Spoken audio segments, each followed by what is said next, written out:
Hello student, today we are going to see the fourth part of 1.2. He felt exhilarated, very happy and excited. ते खूप आनंदित होते, excited होते. It was a very clear sensation. आणि ते sensation म्हणजे काय, त्याची फिलिंग होतं ते एकदम क्लिअर होतं. आणि as we can guess, when we achieve something that we struggle for, that feeling is really great. आपण जेव्हा काही बनायचं ठरवलेलं असतं ते जेव्हा आपल्याला मिळतं तर तेव्हा आपल्याला फार आनंदित वाटतं किंवा आपण खूप ग्रेट फील करत असतो, चांगलं फील करत असतो. मग कोणतंही स्वप्न असू देत, कोणतंही ड्रीम असू देत किंवा काहीही आपलं एम असू देत. Okay, next below. आता खाली जाताना below all the hills and mountains looked like gods and goddesses to me. आता खाली जर त्यांनी पाहिलं तिथून तर त्यांना ते जे माउंटन्स आणि हिल्स होते ते कशासारखे दिसत होते, लाईक गॉड्स अँड गॉडेसेस, देवांच्या मूर्त्या वगैरे असतात ना त्या पद्धतीने ते सगळ्या टेकड्या आणि ते डोंगर दिसत होते. द प्लेन्स, जे मैदान होते खाली, the plains below looked like so many broken pieces of the map. नकाशाचे वगैरे हे ते असे ब्रोकन पीसेस असतात ना, तर त्याच्यासारखे ते प्लेन्स दिसत होते. The next, 2 or 3 people could stand there on the roof of the world if you cut ice. जर तिथला बर्फ तोडला किंवा असं घासून कापून काढला तर साधारणपणे 2-3 लोक उभा राहू शकतील एवढी जागा तिथं रूफ ऑफ द वर्ल्ड म्हणजे टॉपला होऊ शकत होती. 2 ते 3 लोक उभं राहू शकतील, ते पण कधी, इफ यू कट आईस, जर तिथलं बर्फ तोडून वगैरे जागा केली तर 2 ते 3 लोक उभं राहू शकत होते. 20 or 30 feet below, तिथून टॉप पासून 20 ते 30 फीट म्हणजे फूट खाली, there was enough flat square for 2 people to sleep. त्या टॉप पासून साधारण 20 ते 30 फूट खाली असं एक इनफ, पुरेसा फ्लॅट स्क्वेअर होता, सपाट स्क्वेअर होता, जिथं 2 लोक झोपू शकत होते. नेक्स्ट सेंटेन्स, यू कुड पिच 1 टेंट देअर. आणि एक टेंट तिथं पिच केला जाऊ शकत होता. पिच करणे म्हणजेच काय, तंबू ठोकले. ओके, तंबू ठोकला जाऊ शकत होता, तंबू उभारला जाऊ शकत होता. The summit is flat on one side. एका बाजूला ते जे शिखर आहे, द माउंट एव्हरेस्ट, ते फ्लॅट आहे, सपाट आहे. and steep on the other. आणि दुसऱ्या बाजूला मात्र तीव्र उतार आहे, steep. नेक्स्ट, there is, आता त्या माउंट एव्हरेस्टचं थोडक्यात इन्फॉर्मेशन त्यांनी दिलेले आहे. there is snow on the northern side. okay, let me show you. There is snow on the northern side, rocks on the south and east, and snowy rock on the west. आता आपण इथं इमेजच्या माध्यमातून पाहूया, तुम्हाला ते व्यवस्थित दाखवता येईल. पहा काय म्हटलेलं आहे, there is snow on the northern side. Northern side उत्तरेकडची बाजू, बरोबर ना.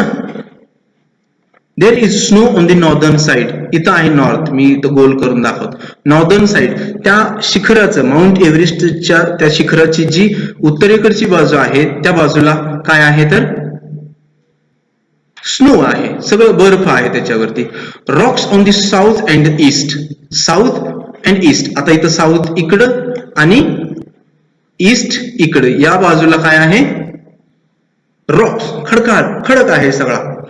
And snowy rock on the west. आता राहिला भाग कोणता, वेस्टचा, तर या बाजूला काय आहे, snowy rock on the west. अशा पद्धतीनं त्याचं थोडक्यात इन्फॉर्मेशन दिलेलं आहे. Next, We stayed on the top a little more than 15 minutes. Little more than 15 minutes म्हणजे अगदी 15 मिनिटांपेक्षा थोडाच वेळ आम्ही तिथं जास्त थांबलो. जास्त वेळ थांबलो नाही, 15 मिनिटांच्या आसपास, 15 मिनिटांपेक्षा थोडा जास्त वेळ.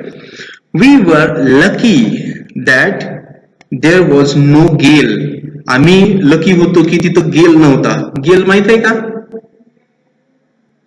कोण गेल? क्रिस गेल नाही इथं. गंमत केलेली चालते ना? Because I like that. गेल, इथं गेलचा अर्थ काय आहे? गेलचा अर्थ आपण पाहूया. तर त्याचं मिनिंग आहे स्ट्रॉंग विंड. अगदी असा एकदम खूप जोरानं वाहणारा वारा. बहुतेक म्हणूनच क्रिस गेलला पण तसं नाव असेल आहे ना, स्ट्रॉंग विंड. तुफान फटकेबाजी करायला लागल्यानंतर तो स्ट्रॉंग विंड सारखा असतो. मे बी आपण नंतर त्याला ओढून ताणून लावूया मिनिंग तसं, राईट? ठीक आहे. Now come to the point. We were lucky that there was no gale. बरं झालं की तिथं गेल म्हणजेच काय, स्ट्रॉंग विंड, वारा वाहत नव्हता. और it would have swept us of. नाहीतर आम्हाला त्या वाऱ्यानं उडवूनच लावलं असतं. असं स्वेप्ट अस ऑफ म्हणजे उडवून लावलं असतं तिथून. My next thought was how to get down safely. आणि दुसरा महत्वाचा विचार त्यांच्या डोक्यात आला होता, तो म्हणजे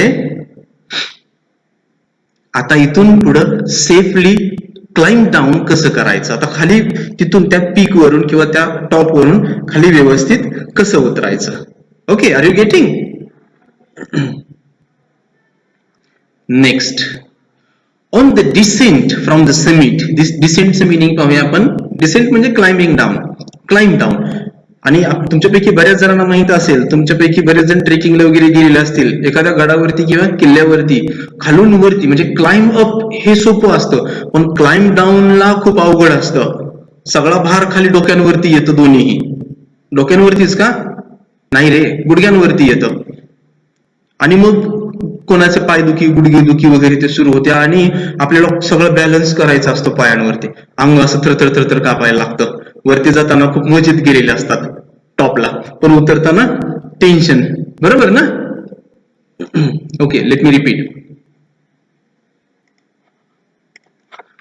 On the descent from the summit, I was walking behind Hillary. Then who was leading? Sir Tenzing Norgay was walking behind Hillary. It simply means Sir Edmund Hillary was leading. पुढं कोण होतं तर Sir Edmund Hillary होते. I was following him and holding the rope tightly. आणि मग मी following म्हणजे काय, पाठीमागं चालत होतो त्यांच्या आणि काय करत होतो, and holding the rope tightly. आणि जी दोरी बांधली होती दोघांनाही, ती दोरी पकडून ठेवायचा ते प्रयत्न करत होते sir Tenzing Norgay. And my determination was, आणि त्यांचा निश्चय काय होता, and my determination was to make sure he descended safely. Descended म्हणजेच डिसेंडचं ते क्रियापदाचा फॉर्म आहे. त्यांचा एकच निश्चय होता की सर एडमंड हिलरी हे सुरक्षितपणे खाली उतरावेत, हा त्यांच्या डोक्यात विचार होता. आणि त्याच्यासाठी ते दोरी एकदम घट्ट पकडून त्यांना फॉलो करत होते. समजतंय ना रे? Okay, good. Let me repeat the instruction. Some students are yet chatting unnecessarily. Don't allow me to announce your names on this live lecture.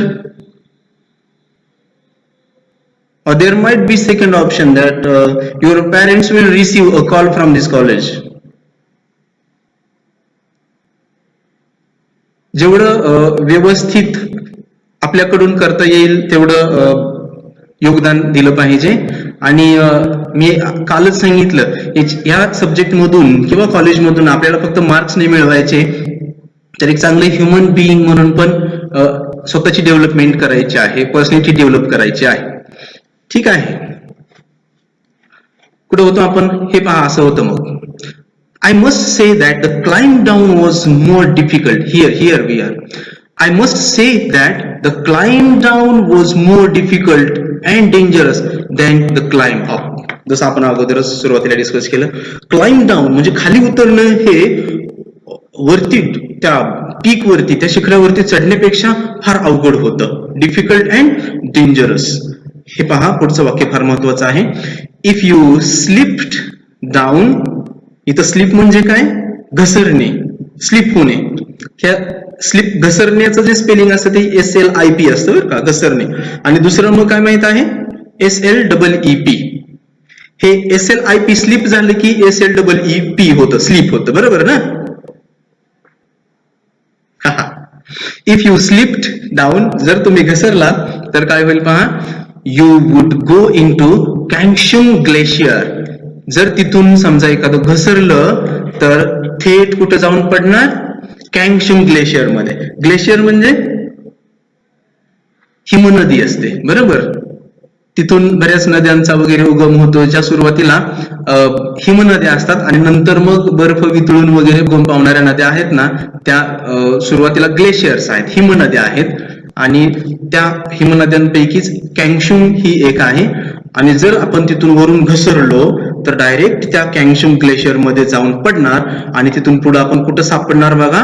And there would be no trace left of you. अरे इथं तर सांगतायत की आपण सापडणारच नाही. And there would be no trace left of you. आपला पत्ताच लागणार नाही कुठे गेलो ते, म्हणजे कुठेही सापडणार नाही. म्हणजेच इथं तुमच्या लक्षात येत असेल की हे किती केअरफुली आणि एकदम काळजीपूर्वकपणे आणि जबाबदारीनं रिस्क घेऊन हे क्लाइंब डाऊन करायचं होतं ते. Getting?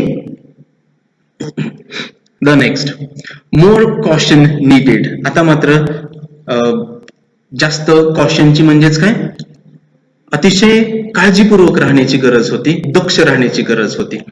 Of course it took less time climbing down. Climb up पेक्षा क्लाइंब डाऊन ला वेळ कमी लागला. Of course it took less time climbing down. वरून खाली यायला कमी वेळ लागला. बट यू नीडेड मोर होशियार. होशियार हा कसला शब्द आहे?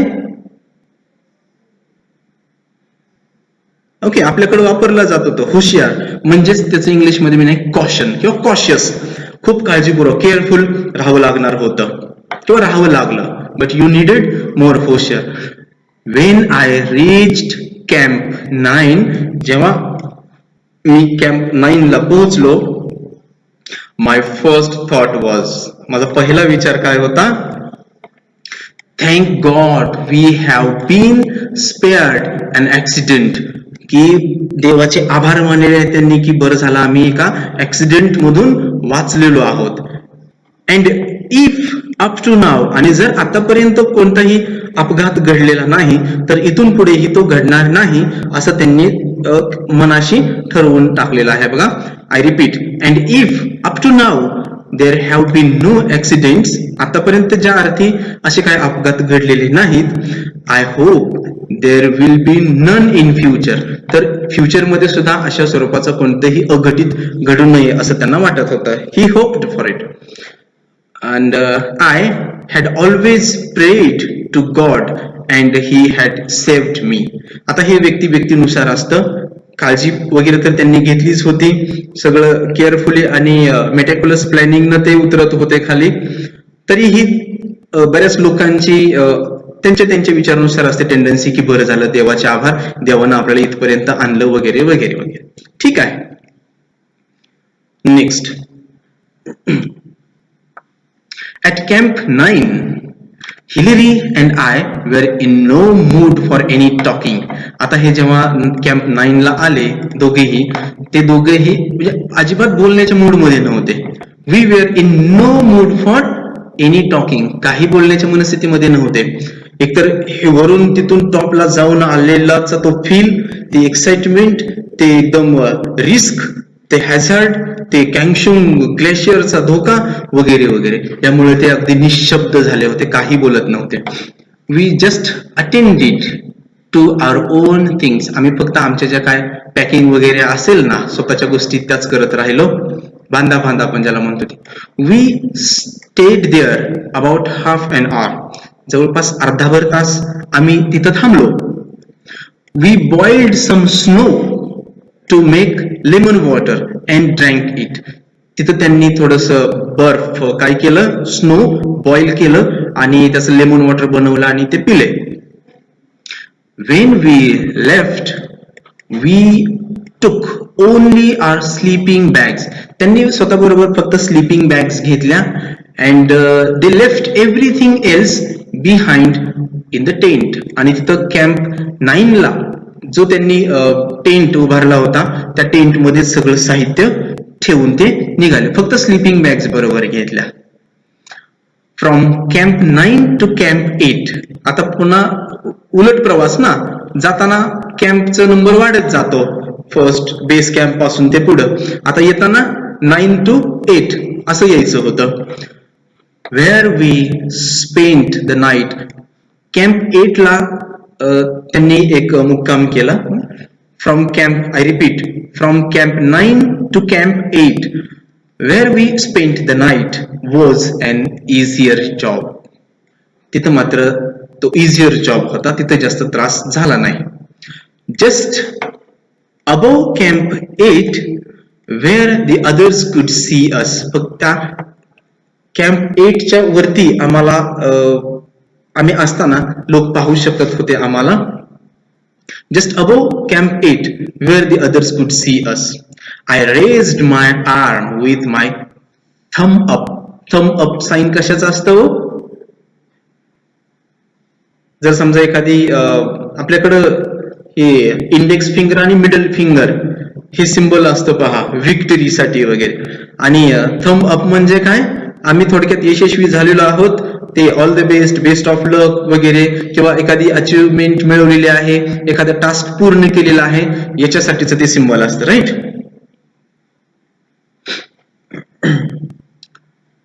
I raised my arm with my thumb up.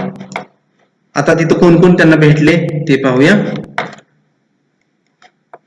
I raised my arm with my thumb up. CWF Noyce व्यक्तीचं नाव आहे. अँड इथं एंडचं स्पेलिंग जरा बघा काय झालेलं आहे, ते टेक्स्ट बुक मध्ये तसं आहे, थोडं आपण ऍडजस्टमेंट करून घ्या. And WG Lowe, okay, Lowe saw us and their faces flushed with joy. त्या दोघांनी आम्हाला पाहिलं आणि त्यांचे चेहरे आनंदाने फुलून गेले. In this way I was able to tell them of our success. आणि मग या दरम्यान त्यांनी त्यांचं जे सक्सेस होतं ते सांगितलं. In this way, या त्या पद्धतीनं, in this way I was able to tell them of our success. As we got nearer to camp 8, हे अजून लांबच होते. कोण? लोवे. लोवेंनी काय केलं पहा, लोव म्हणूया. Lowe came to meet us and came up about 300 feet with tea and coffee. साधारणपणे 300 फुटावरती हे लोव हे चहा आणि कॉफी घेऊन त्यांना गेले स्वागत करायला थोडक्यात. And the last paragraph. Another 50 feet down. आम्ही अजून 50 फूट खाली आलो आणि कोणाला भेटलो? We met Noyce who brought us more tea. आणि मग मिस्टर नॉईस हे आणखी चहा घेऊन आले तिथं. दिस टी, आता ह्या चहा बद्दलची पण एक आठवण सांगतात ते, जो नंतरचा जास्तीचा चहा आणला होता तो कसा होता बघा. दिस टी स्मेल्ड केरोसिन. केरोसिन म्हणजे काय रे? केरोसिन हा ना, मिट्टी का तेल म्हणतात हिंदीत, बरोबर का? मिट्टी का तेल म्हणजेच घासलेट पण म्हणतात त्याला. घासलेट जरा थोडासा शब्द रुरल वाटतो. घासलेट पहिला अगोदर बघा चिमणी असायची, दिवा, चिमणी दिवा, त्याच्यामध्ये ते केरोसिन ओतायचं, रॉकेल, बरोबर. तर त्याचा वास येत होता त्या चहाला. काय झाला असेल ते पुढे त्यांनी सांगितलेलं आहे. अपेरेंटली म्हणजे काय, अगदी स्पष्टच होतं की काय. अपेरेंटलीचं मिनिंग इकडे पण दिलेलं आहे. As far as one knows or one can see. अगदी स्पष्ट होतं काय. It had been made in a hurry. तो जो चहा होता नंतर आणलेला तो घाईत बनवलेला होता. And somehow some kerosene got in to the welcome cup. आणि मग कसं तरी चुकून वगैरे थोडस केरोसिन म्हणजे रॉकेल त्या वेलकम कप मध्ये गेलं असेल. बट आय थॉट, पण बघा सर तेनजिंग नोर्गे यांनी काय विचार केला, since the gentleman had taken so much trouble to bring it whatever the smell. त्या व्यक्तीनं त्यात तो चहा बनवण्यासाठी खूप कष्ट घेतले होते. फक्त बनवण्यासाठीच नाही तर तो बनवून तिथपर्यंत त्यांना पोहोचवण्यासाठी पण खूप कष्ट घेतले होते. त्यामुळं त्याचा वास कसा का येईना त्यांनी तो चहा एन्जॉय करायचं ठरवलं होतं. अशा पद्धती ही सुद्धा एक ह्युमन व्हॅल्यूज आहे. जर एखाद्या व्यक्तीनं खरंच आपल्यासाठी काही कठोर परिश्रम केलेले असतील, कठोर परिश्रम राहू द्या, थोडी जरी हेल्प केली असेल तरी आपण त्याची एखादी गोष्ट चुकली तर त्याला नाही का आपण वाईट साईट काही बोललं नाही पाहिजे. जे चांगलं केलेलं आहे त्याच्यासाठी आभार मानले पाहिजेत. ओके, मी अगोदरच सांगितलेलं आहे या सब्जेक्ट मधून आपल्याला फक्त मार्क्स नाही मिळवायचे, फक्त सब्जेक्टच नाही तर कॉलेज लाईफ मध्ये आपल्याला फक्त मार्क्स नाही मिळवायचे तर आपली पर्सनॅलिटी डेव्हलप करायची आहे. आणि त्याच्यासाठी जे जे काही व्हॅल्यूज आहेत, मॉरल व्हॅल्यूज, एथिक्स, मॉरल्स वगैरे, तर ते सगळे आपल्याला अक्वायर करायचे आहेत आणि स्वतःच्या पर्सनॅलिटीला ते ऍट्रिब्यूट किंवा अटॅच करायचे आहेत आणि स्वतःला असं डेव्हलप करत राहायचं आहे. कोणताही व्यक्ती परिपूर्ण नसतो, पण तरीही आपण परिपूर्ण बनण्याच्या मार्गावरती राहिलं पाहिजे किंवा असलं पाहिजे. Nobody is perfect, you must have red or heard from someone. आपण वाचलेलंच असतं, नोबडी इज परफेक्ट, राईट. आपण परफेक्ट नसतोच, पण तरीही आपण परफेक्ट बनायचा प्रयत्न केला पाहिजे. आणि मग त्या प्रयत्नामध्ये जे काही व्हॅल्यूज आहेत, जे काही स्किल्स आहेत ते आपण अक्वायर करत राहिलं पाहिजे. या लेसन मधून आपल्याला तोच एक मॉरल मिळत आहे की आपलं ध्येय पण त्याच लेवलचं असलं पाहिजे. माउंट एव्हरेस्टचं शिखर सर करणं ही छोटी गोष्ट नाही, फार मोठं ध्येय आहे. आणि ते जर ध्येय मोठं असेल तर आपल्या समस्या सुद्धा मोठ्याच असणार आहेत. Okay, if your aim is high, your difficulties are also high. If your aim is low, your struggle is also low and the achievement is also low.